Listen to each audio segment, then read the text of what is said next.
Ice Oh man. Cold Tuesday in Ithaca, man. Yeah, yeah, yeah. So seven old men couldn't take no more. That's Them, what they said. them seven old men. Hey, to be a fly on the wall in Omega chapter now, bruh.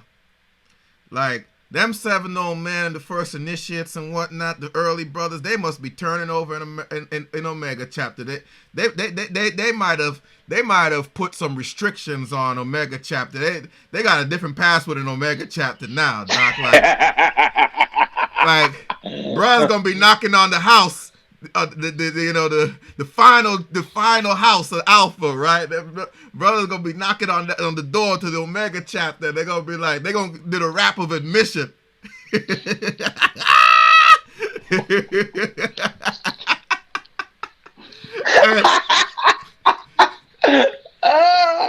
and Big Brother Oh, Jewel God. Henry Arthur Callis gonna be like, he gonna turn to Big Brother Jewel Vertner Woodson Tandy, and he gonna be like, who this Harpo?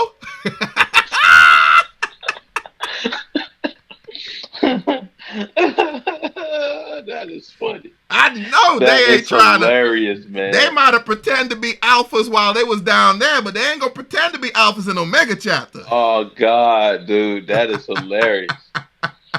That is hilarious. Oh my God.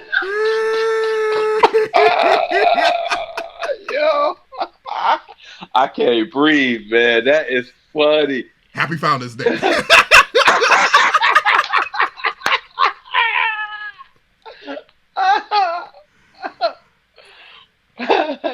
That is funny, man.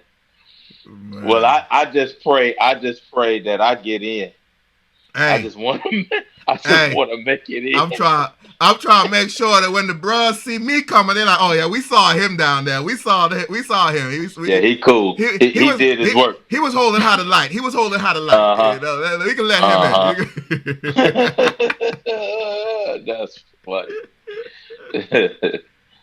Oh man, speaking of our brothers and being our brother's keeper, man, I've been thinking a lot about our brother Raphael Warnock and Hmm. and um and his Senate campaign, and you know, me, I'm always doomsday, right? I'm always like, what's the worst that could happen, right? That's I'm the same way. I'm the same and way. I'm like, oh, I see it now.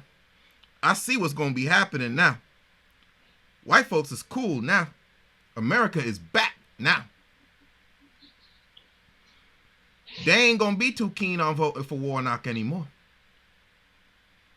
I was telling Mm. folk, I was like, I'm willing to bet. I will put money on this. Unless we change, unless folk hear what we saying, what we gonna end up saying, I would put money on it. And I'm gonna still put money on it. Predictit.com, y'all. Y'all don't know y'all could bet on political elections, man. Predictit.com. I'm gonna put some money on this one, right? And I could even tell y'all my bet, because most of y'all gonna be like, that Negro crazy anyway, so I ain't gonna listen to him. So it ain't gonna mess up my odds. But I'll be willing to bet that in this Georgia runoff, it's gonna be split. John Ossoff gonna Mm. win, Raphael Warnock gonna lose. Mm. And I'll tell you why. It's Obama's fault. Word. Look, Doc. If I was, y'all know, I'm a card carrying member of the Republican Party. I ain't a Trump Republican, and I ain't even a McConnell Republican or a Tim Scott Republican. You a You know. Booker T. Washington and the Frederick Douglass Republican. That's what you are. We gonna take it back. We gonna take it back. You know what I mean? You know, Douglas was the only initiate in the Omega chapter, by the way. Right. I want to know what his process was like.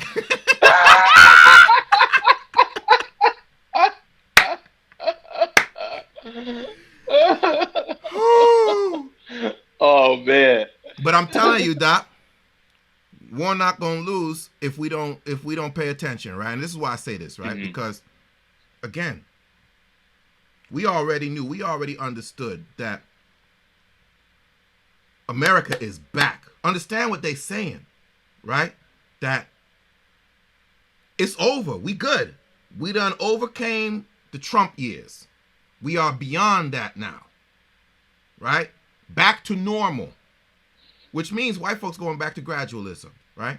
They are not as invested as they were. Because Trump is no longer on this ballot. There will be a couple tensions, and again, y'all, I used to be in politics. I was a communications director for Cynthia McKinney, the Democratic member of Congress from Georgia, so I understand Georgia. And then I when I left her office, I was fired from her office, to be honest. Got into an argument with a white boy, and became the chair of the D.C. Black Republican Council. So I understand politics, right? And I'm telling folk, if I was a Republican operative, what I'd be doing right now is I'd be reading through Barack Obama's book, not necessarily because I'm looking for something about Raphael Warnock, but because I understand that Barack Obama right now is the patron saint of Democrats. And whatever Barack Obama says is where the Democratic Party is leaning. So I want to read what he's saying so I can understand what he's saying so that I can attack the Democratic points of view using him. And using him and the hatred that the other side has for him as the lightning rod that gets out the vote. So now, when you look in Barack Obama's book, and this is what I was saying, right? Like if I were a Republican operative working for one of them, what I would be doing right now, especially since they have already thrown out their election, their campaign ads, painting Warnock and Jeremiah Wright together, right? My next step would be an ad with quotes from Barack Obama's book talking about Jeremiah Wright and the line of faith, the line of thinking, the line of belief, the line of theology that Jeremiah Wright holds, and everything that Barack Obama said, I would use that against Warnock. And you know what would happen when you use Barack Obama's own words against Warnock? What would happen, damn sure is happening, is white folks ain't going to vote for him. White liberals are going to be okay. Because, why? He's the unlucky one to not be running against the white man. John Ossoff is running against Perdue. Raphael Warnock is running against Kelly Loeffler.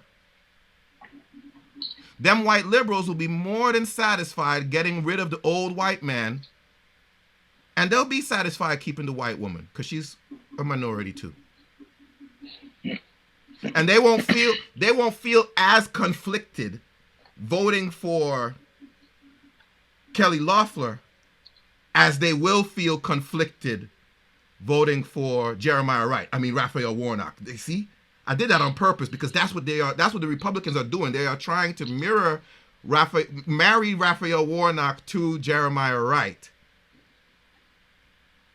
And we all remember that was their vitriol towards Obama. That's how they attacked Obama, Jeremiah Wright. Now they're all the same. Right. Now, not only are you attacking the same attack, but you also have the extra gold of Barack Obama himself attacking Jeremiah Wright and the ideology of the black church. Yep. And that's always been their stratagem. Mm-hmm. Is you pin the two heads against each other. And so this is what we were talking about, right? And this is where I want to get your thoughts, right? This is why I'm interrupting you, because this is where I want your thoughts, right? Because, okay, all of that's going to happen. And again, this is politics and so on and so forth. We understand the machination of politicians. And I know this is where you always be looking at with your work on succession and where's the black church going and all. For me, it's like, okay, we know this is what's going to happen. If we hear it, we may not know it off break. We may not be thinking about it, but having heard this, you can see everything that I was saying. You were like, okay, yeah. So what is the role of the black church, in the midst of all of this? Because the black church has spent so much time propping up Obama and making Obama an idol and making Obama a god and making Obama an authority on black identity. So what is the church's role in safeguarding black identity? What is the church's role in asserting black identity? What is the church's role in, cutting away, excommunicating, if you would, those that are not speaking for black, that cannot speak for black identity. That this no, this is not how we believe. You know, because on the one hand, when I was talking with Case in racial heresy context, I was like, okay, what needs to happen for these white allies is now is the time for John Ossoff to stand up next to Raphael Warnock, socially distant, and say, as a white liberal, look, I have no right to question Raphael Warnock on his faith, and he is entitled to his faith. The same way we did not critique, you Republicans would not allow critique of Amy Coney Barrett's faith. We damn sure should not be critiquing a man who is theologically trained to do this work. Like, we need white allies to stand up and say that, but we know they're not going to. So then what's going to happen? What is going to happen without the cover of black churches? So this is why I'm asking you about the black church, right? Without the cover of black church, Brother Warnock is going to be faced with a choice. Either be castigated in the public sphere for his election and lose, or disavow himself.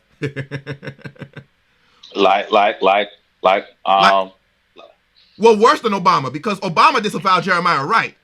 Raphael Warnock will have to disavow himself, because he was preaching sermons that are kind of like, that's what the... I see what you're saying. Yeah, I see what you're saying. Or the third option is what he's doing right now, which is he's always in pictures hugging and kissing on his dog, and he's showing, like Case and I was saying, humanizing himself. Showing white folks that, yeah, you might be hearing things about my faith thoughts, but I'm gonna leave that over there. Well, I'm living a dream, man. I'm living a dream. And we will criticize him for doing that. You know what I mean? We will criticize him for doing that, but we ain't gonna give him no cover ahead of time and challenge the nation that they had no right to question our faith identity and the way that we interpret the gospel vis-a-vis our experience of blackness. So where is the church? Because I haven't heard the church. I haven't heard any pastor. I mean, I think Michael Bozak was his name. Michael? Yeah. Alan Bozak. Alan Bozak. Alan Bozak. Had a great critique, but he was one voice. He was only one. I haven't seen your William Barbers, another brother. I haven't, but another brother preacher on the world stage. I haven't seen any of these preachers out there standing up and declaring the authentic witness and the rightful witness of black Christianity. So what say you for the church? Where does the church need to be? Where is the church? Where do you think the church is? And where does the church need to be? As we look at this, and especially in the microcosm of the Georgia runoff. So here is my concise answer, and then we'll dive into it. The same space where some of those names you mentioned, the William Barbers and some others, that's what we are. What you mean by that? We don't care. Here's what I mean. I really think that the black church is disengaged. We're disengaged with our blackness, with our heritage, right? So we've kind of been talking about this, before. We probably didn't talk about it this practically, but man, we have been dismembered. we have been institutionalized by the ideology of American civil religion, which is rooted in white supremacy. So we have been duped. Bamboozled. That's why we have been right. And this is why our frat got to walk a dog. Literally. This is why he and here's the other thing. He can't walk the dog, in a jogging suit like he's working out. He got to walk it in a cardigan. And booted. Right. He got to walk it in a cardigan. In a pastel-colored cardigan. Because though I preach these sermons, I'm still human. Right. And that has been the major fight, Denying the not only role of our for faith. exactly, exactly. And not only just devaluing the role of our faith, because the way that you devalue the role of our faith, our heritage, is by devaluing our humanity, our leaders. Mm-hmm.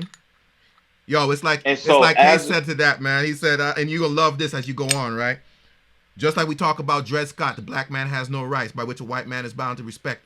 Case was like, it's almost like the black man has no theology. The black theologian has no theology by which white Christians are bound to respect. so let me share this story real quick because that's so powerful. Right. So another dear brother of mine, we went to Howard together, and my boy Mark Mm-hmm. Johnson. Mm-hmm. And so Mark was having a conversation with some ministers, with white men, and they're arguing with Mark, saying that the only way you can be a Christian is through sola scriptura. It's got to be solely Bible. And so Mark called me mad. He upset. He like, man, how they gonna tell me that my ancestors who couldn't read or write, and if they were caught reading or writing, Mm-hmm. they die. Mm-hmm. Tell me that you can only be saved by reading the Bible. Mm-hmm.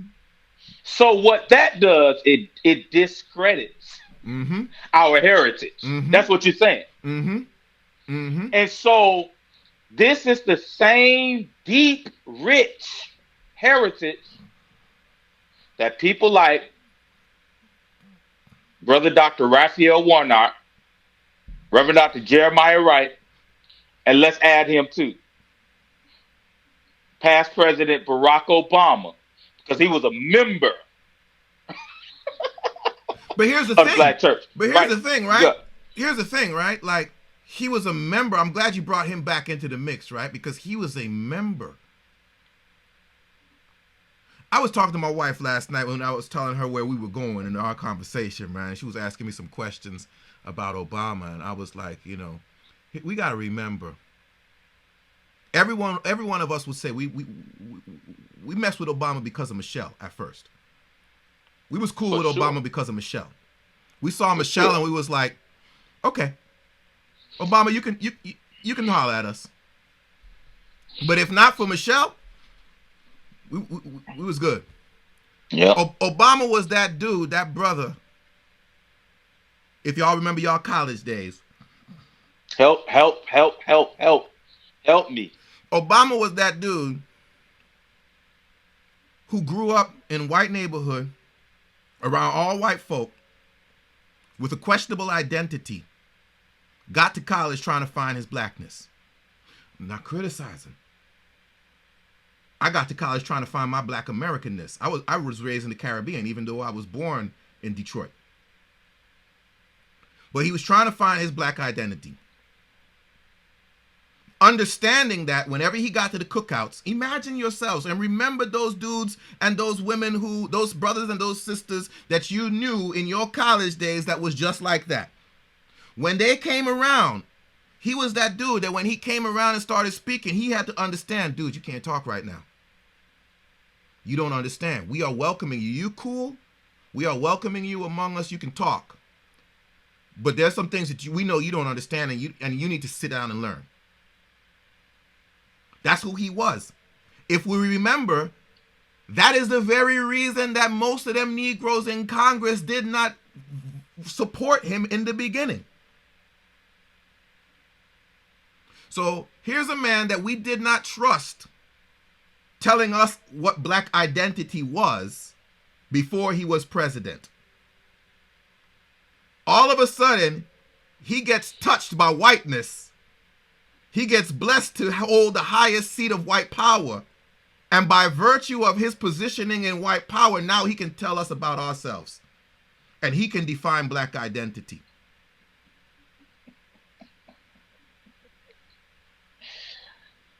My. And that he was just a member. Yeah. Yeah. Man, here's what you're saying too to that. There's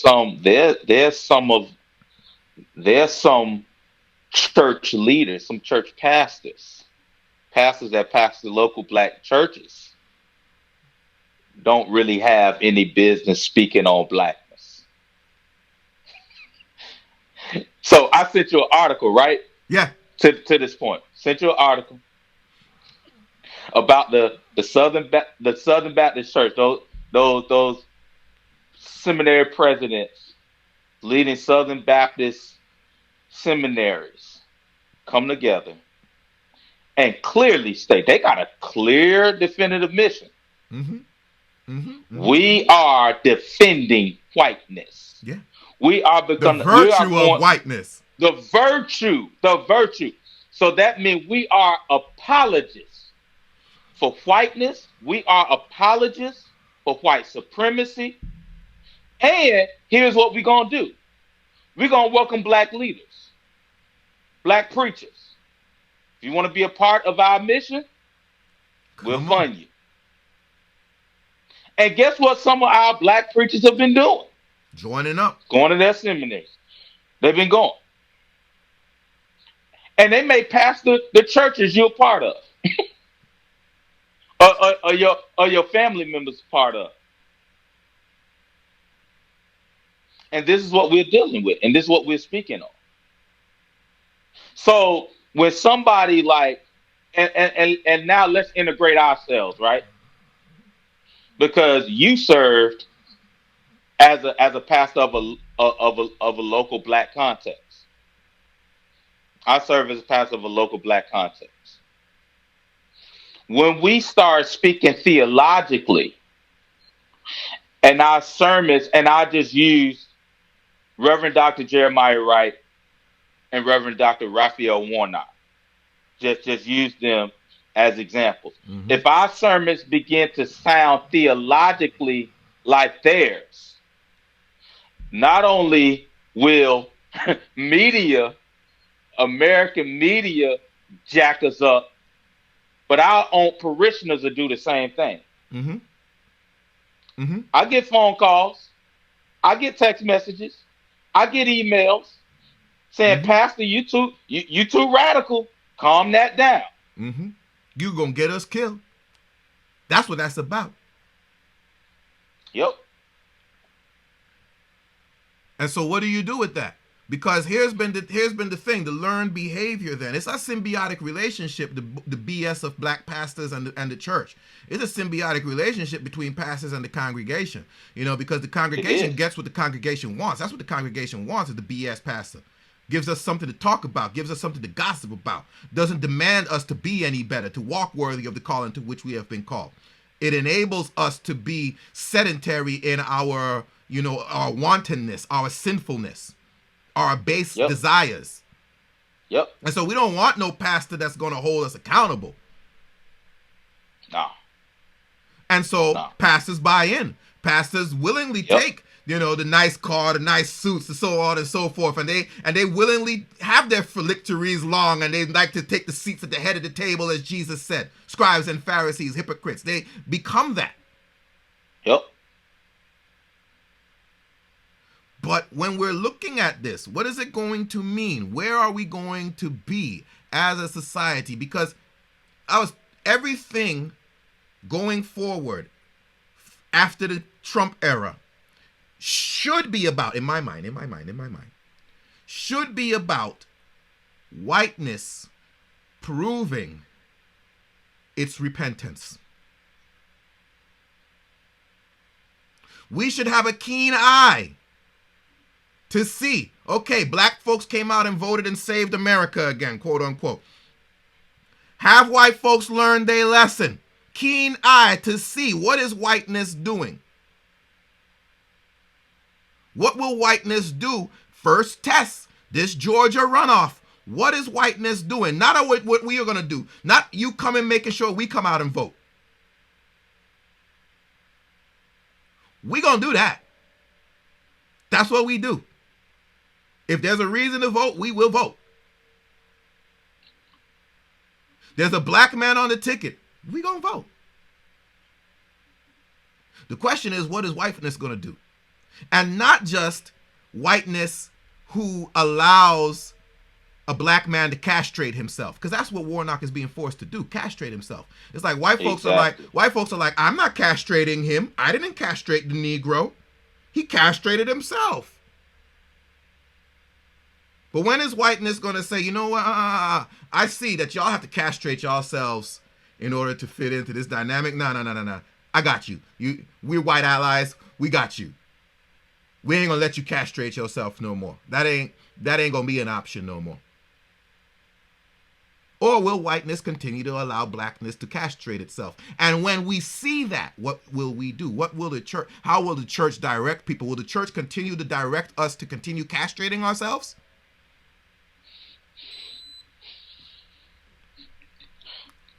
So one of the things that I'm hearing, you're not saying this, but one of the things that is etched in the psychological memory,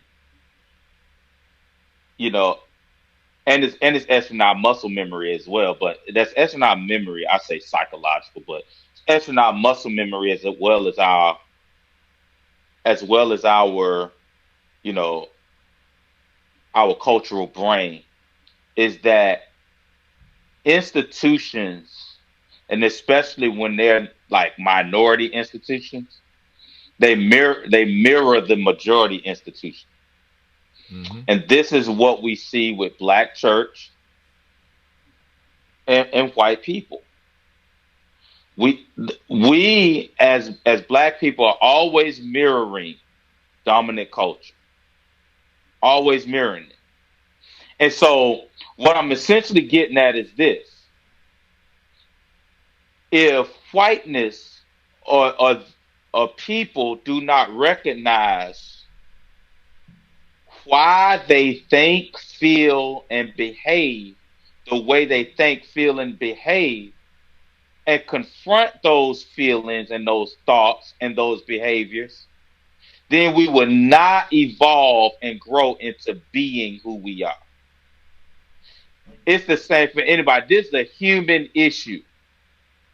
So, what we have to do as a church, as a black church, especially, is we have to be willing to be courageous and embrace who we are and embrace our mission. Is that at the end of the day, we're going to be free. We're going to be free to be who we are. Mm-hmm. So if I don't feel like dressing in the suit and walking the dog, and I want to run for Senate, I mean, this is no shade. There's no shade to anybody. There's no shade. No. I understand, but that's what Yeah, we have to do, yeah, whether yeah. we But want to but or and that's not. the thing.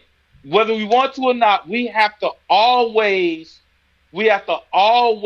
forego our humanity to wrap ourselves In in righteousness, this white, right, right, in in righteousness. righteousness.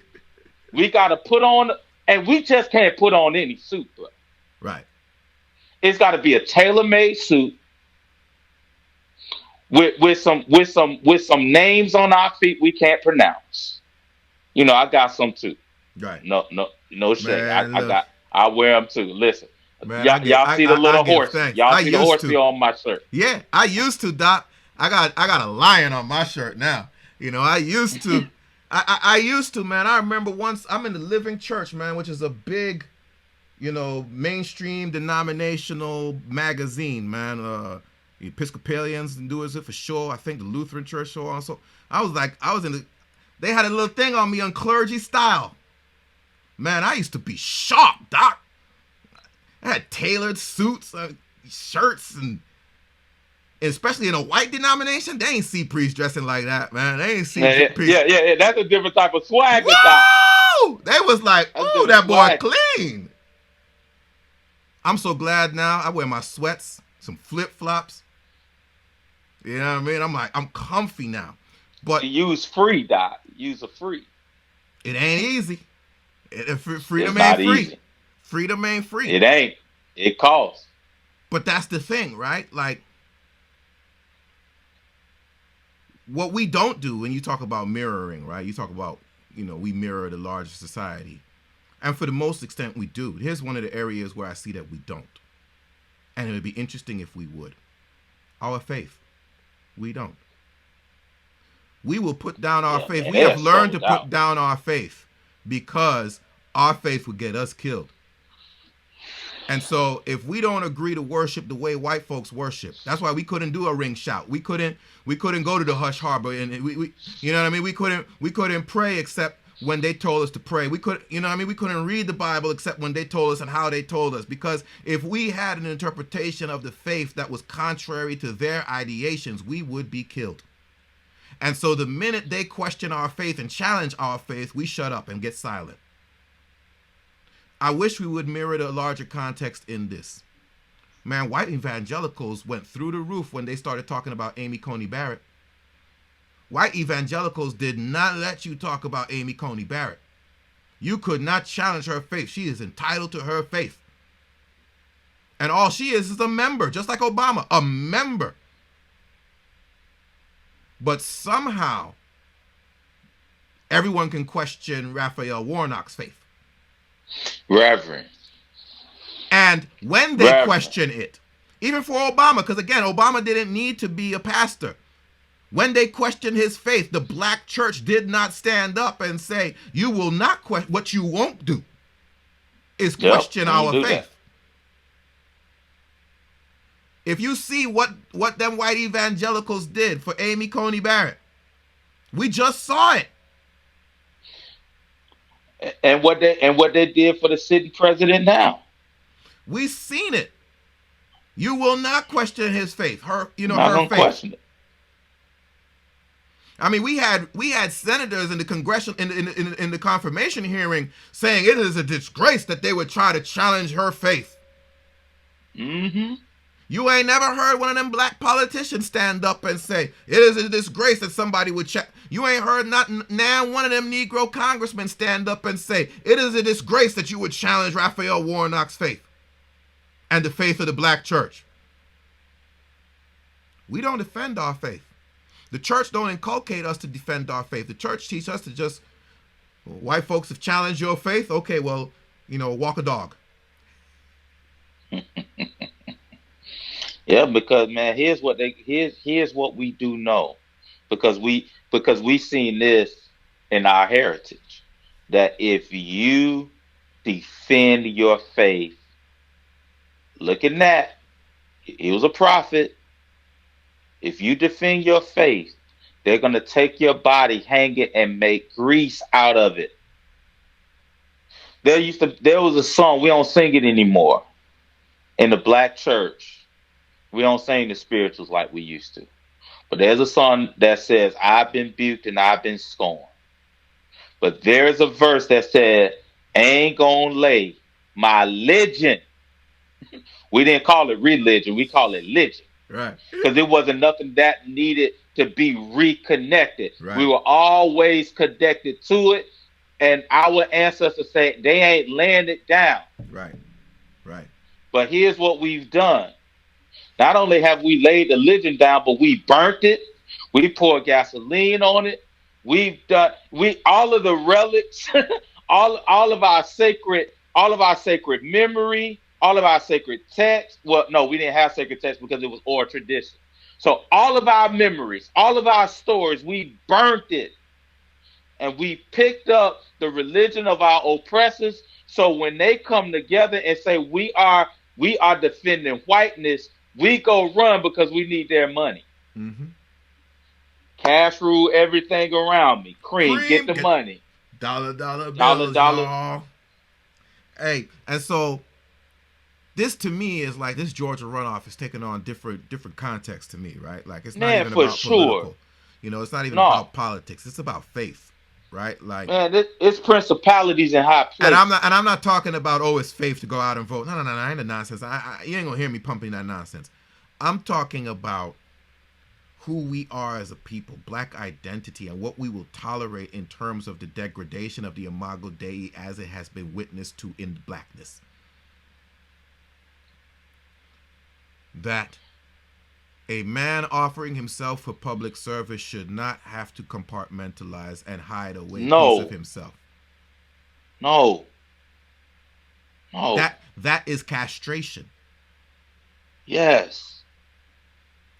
And if we allow that, it speaks volumes as to our relationship to this society. Allowing the castration means that we understand that castration is just part of the process. And we accept the reality of self-castration in order to fit into a society. In order to even serve a society, to offer yourself in service to a society means you must self-castrate. And Obama willingly self-castrated, joyfully self-castrated. He cut it off and didn't even look back. It's like he did Jesse Jackson's work for him.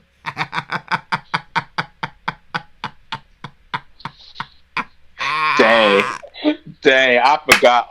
Listen, dude, you keep reminding me that Jesse Woo! did say that and thought the camera was off, thought his mic was mute. Oh Lord, ooh Lord. But Jesse didn't have to do it because Obama did it himself. Did himself. And that is the reality of our existence in America. That is what it means to be black in America, is to continuously self-castrate. And if we go back to allowing that this quickly after the election, after this quote-unquote election that was supposed to change all things, the most important election of our lifetime, defining America. America is, like, if we immediately, less than 3 months, we go back to allowing and accepting self-castration, that sets the tone for at least the next 4 years as we prepare for Trump 2024.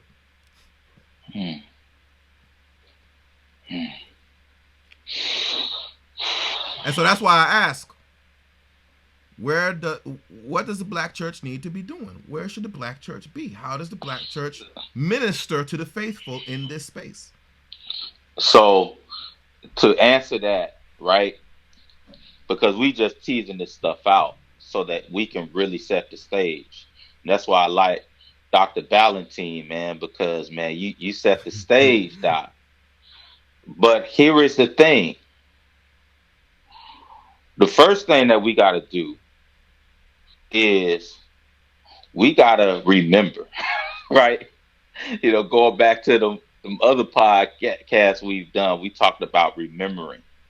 And so the reason why I say that is because we have prophetic witnesses who knew what they were up against.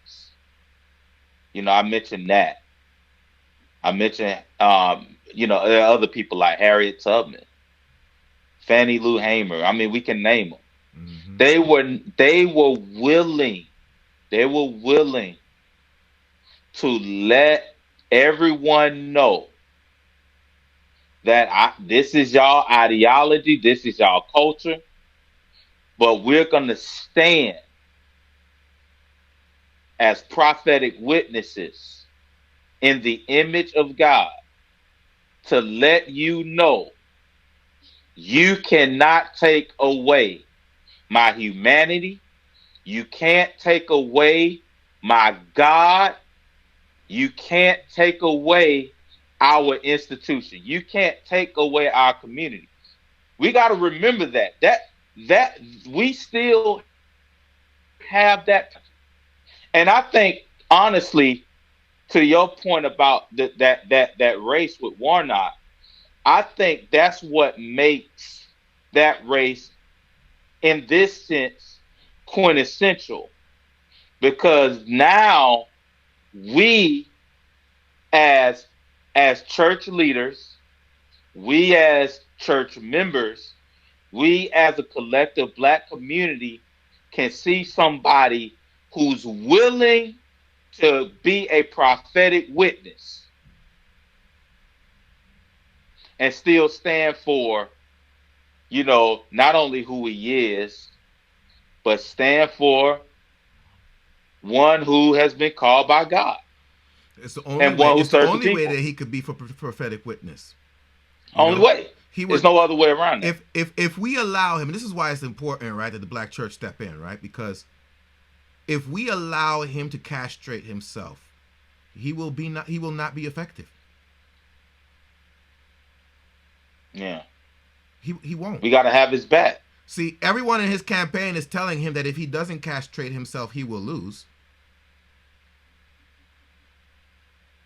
And there's two options for castration: disavow yourself as a pastor, or just try your best to play it down and hope no one remembers that you're a pastor.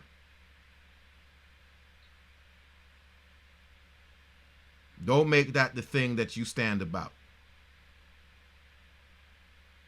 But if we allowed Obama to castrate himself, he was ineffective. Yep.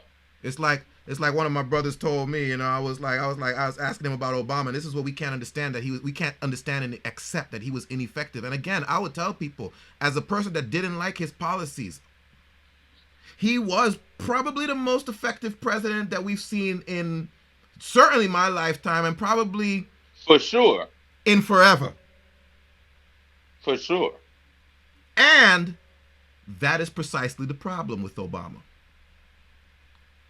Because we will easily admit that every president, let's take Obama out of the mix, every president was a white supremacist. We will easily say that.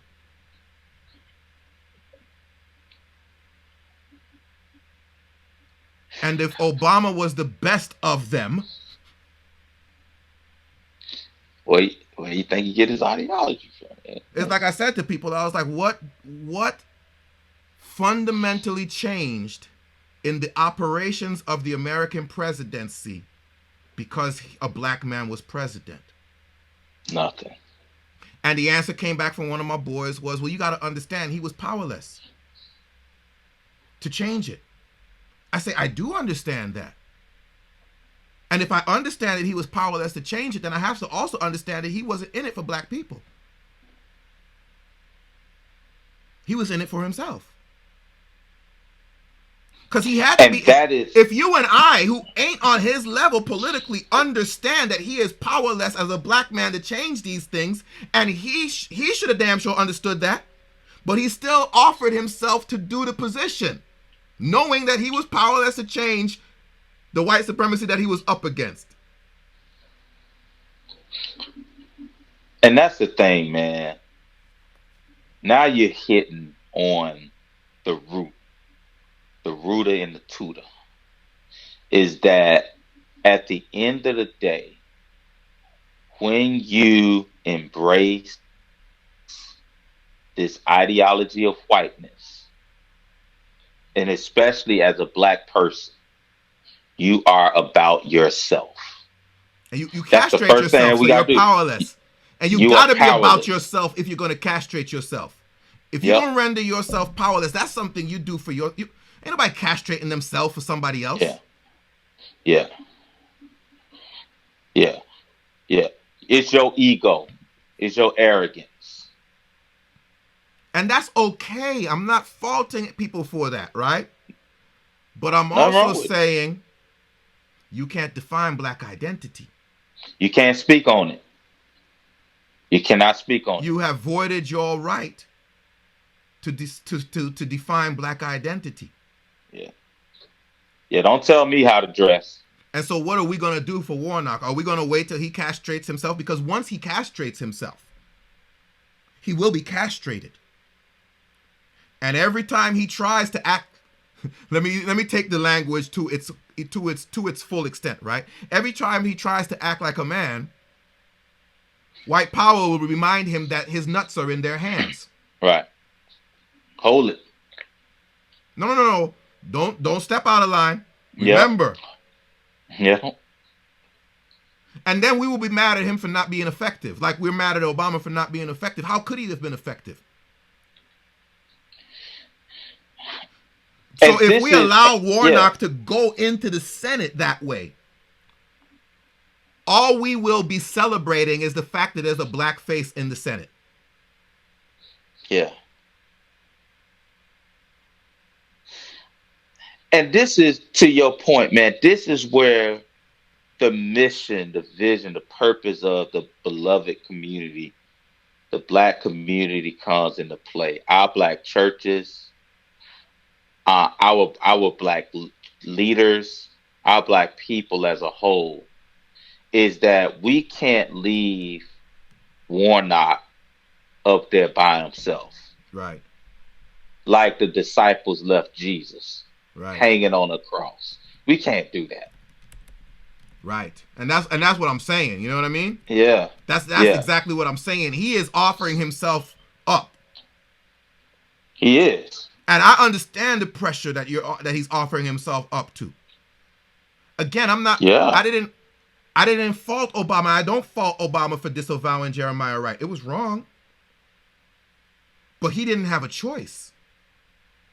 There was no community standing behind him telling the nation that this parishioner has a right to believe this way. Because again, he is only a parishioner. that's it. He believed what he is taught. And we who teach the black church know what we've taught. And we stand behind what we have taught. What we have taught has brought us this far. We've come this far by faith. And we will not allow you to force him to disavow his pastor. We didn't give him that cover. So we left him, the naive parishioner. I'm not talking about naive as a person. I'm talking about as a member of the flock, the sheep.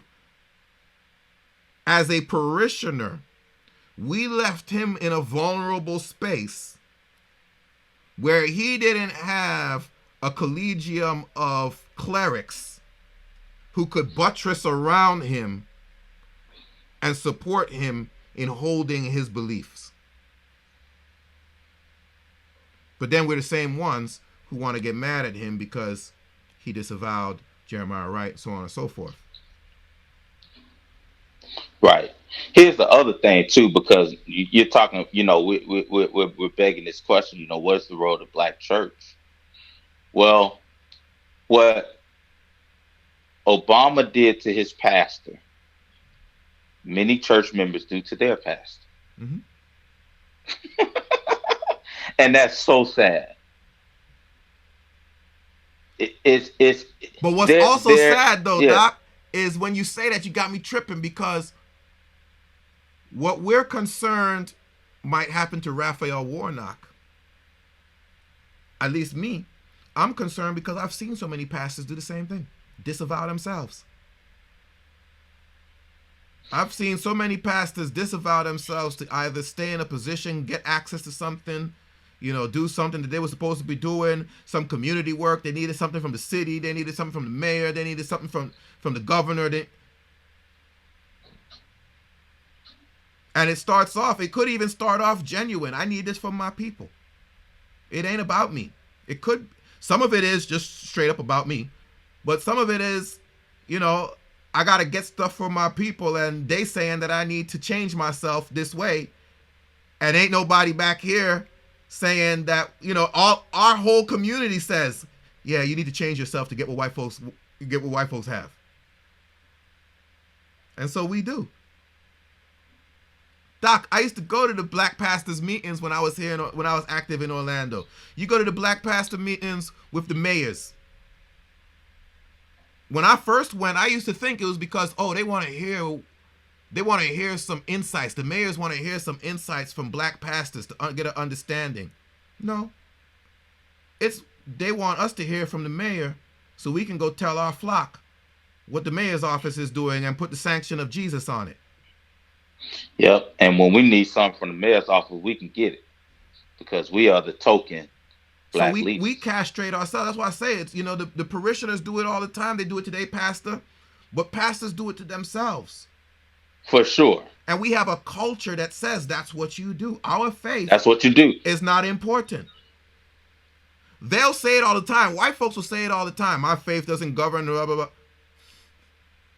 But that is their faith.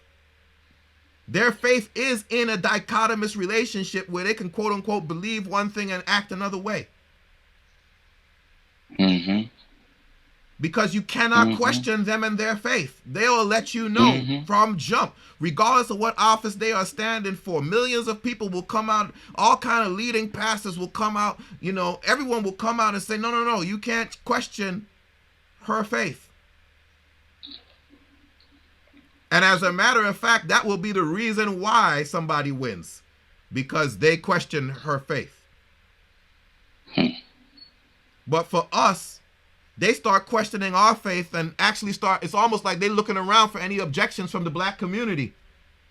And the black community is like, we don't know. The black church is like, we don't know.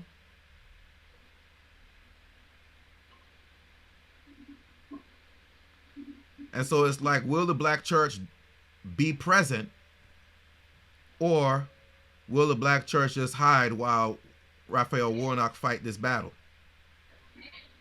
and just tell their parishioners to pray or something? Right. Yeah. So my thing, Doc, is this, man. This is my hope, right? Is that we would see what's going on and understand the assault on black identity. In a sense, for me, like, I was thinking earlier, like, this is my offering to the Warnock campaign, right? I doubt they would want it, right? Because it's way radical, right? But at the same time, this is my offering. I'm not a Democrat, and I'm not these types of people, Republicans. I'm not a Georgian. I don't live in the state of Georgia. So I don't have a horse in the race, really. But as a black man, as a black pastor, as a black cleric, as a black theologian, and I say those things. Let me say it as a theologian who is black, as a pastor who is black. I think it's imperative, for the sake of black identity, that the black community be counted on this. That the black community make it clear that the days where whiteness gets to define our identity are over. Y'all say y'all need to do better. Y'all say you're going to build America back better. The way to build America back better is to understand your place and know that you don't get to define our identity, nor do you have any right in forcing us to adopt an identity that's more suitable for you. And I don't want to see us allow him to continue walking his dog, because that's him slowly castrating himself. He is the fiery preacher that we see in those clips. That is who the Lord blessed him to be. He may also walk a dog. He may enjoy his dog. But the charge to keep he has, the way in which he has been called to glorify God, is as a prophetic witness in the black tradition. Right. And he needs to be that. He needs to understand that that is why he is going to the Senate.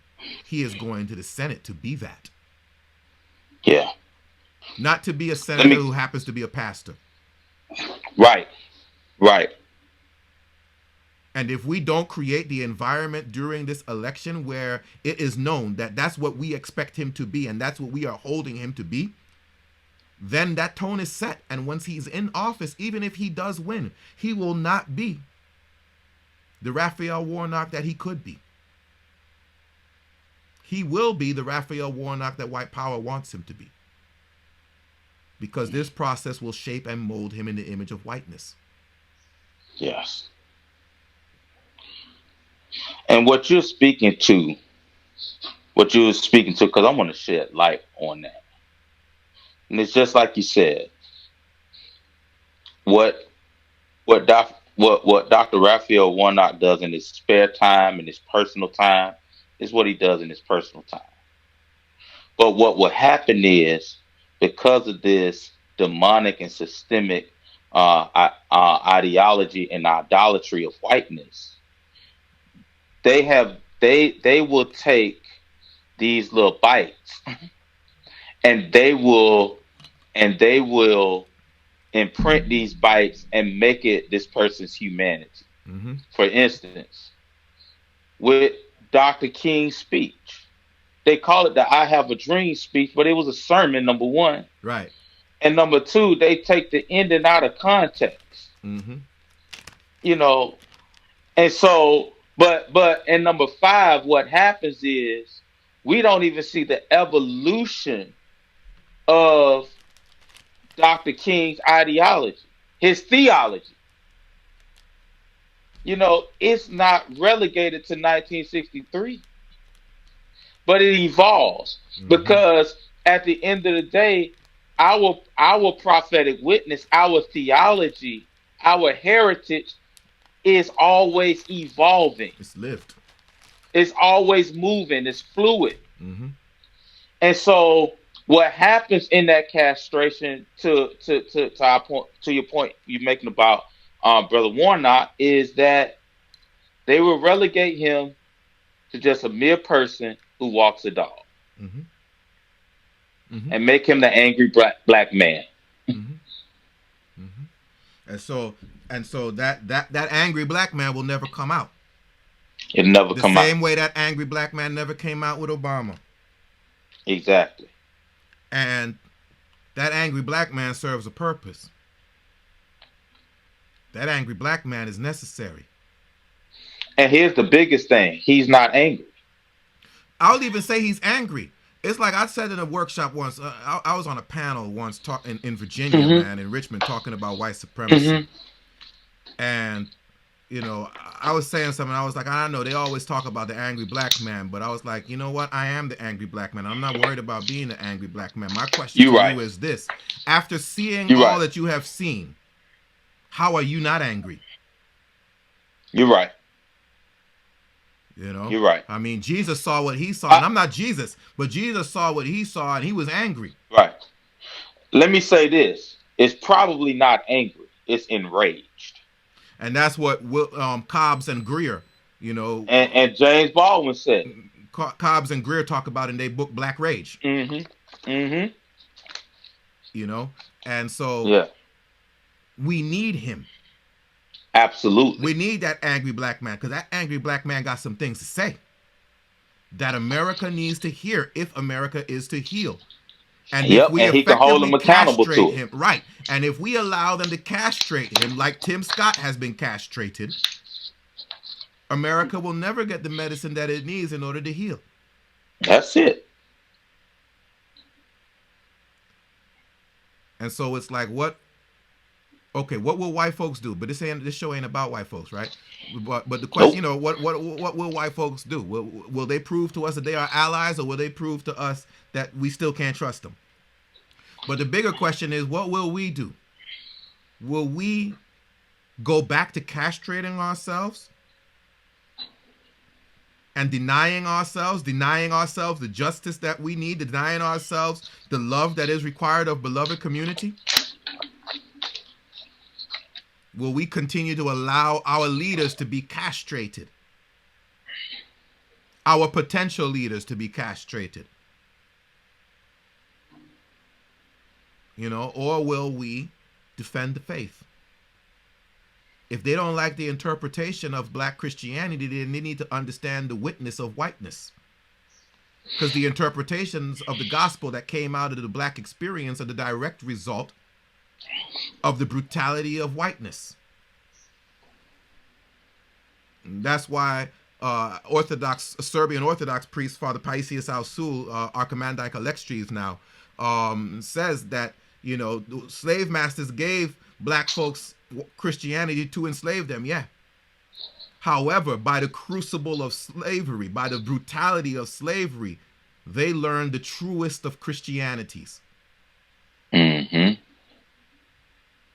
Hmm. Mm-hmm. And so if you have a problem, and that's how we need to understand our faith. If white folks got a problem with our interpretations, then that's the mirror that they are seeing because of their actions.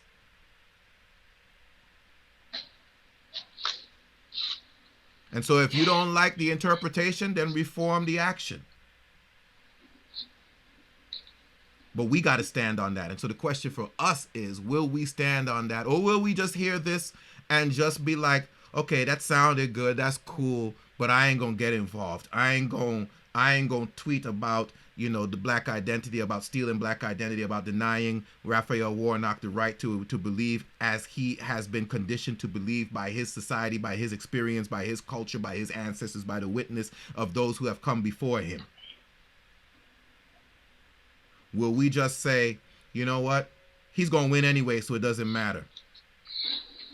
Will we essentially be accepting of his castration and then him leading us from his castrated state? Or will we be there for him preemptively as we would like him and expect him to be there for us?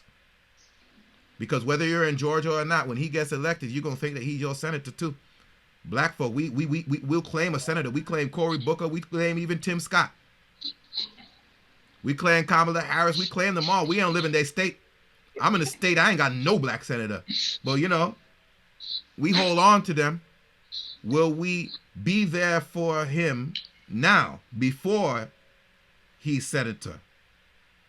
Just like we expect him to be there for us as black people, understanding the experiences of blackness and trying to lead the Senate in a different way.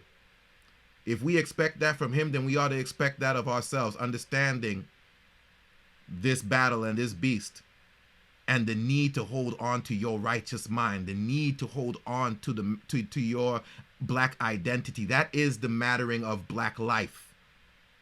The ability to hold on to your identity and not castrate yourself because you need to appease white folks. If we allow him to be castrated and we don't step up and even try to prevent his castrating, then it is because we do not give a damn about the mattering of black life.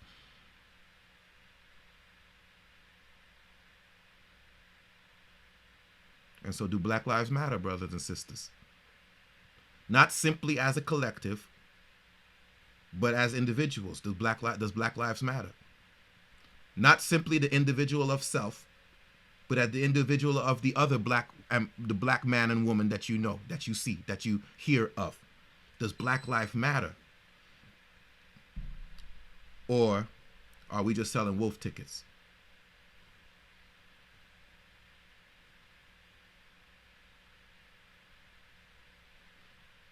Let us know your thoughts in the comments, brothers and sisters. Love to hear from you. Love to know how do you envision supporting Raphael Warnock in this campaign? What do you think of the reality of castration? Looking at him and looking at your own life.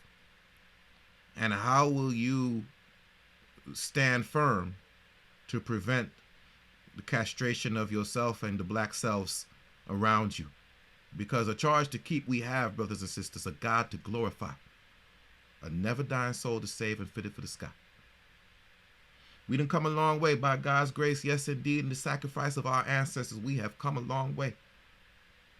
But we ain't there yet.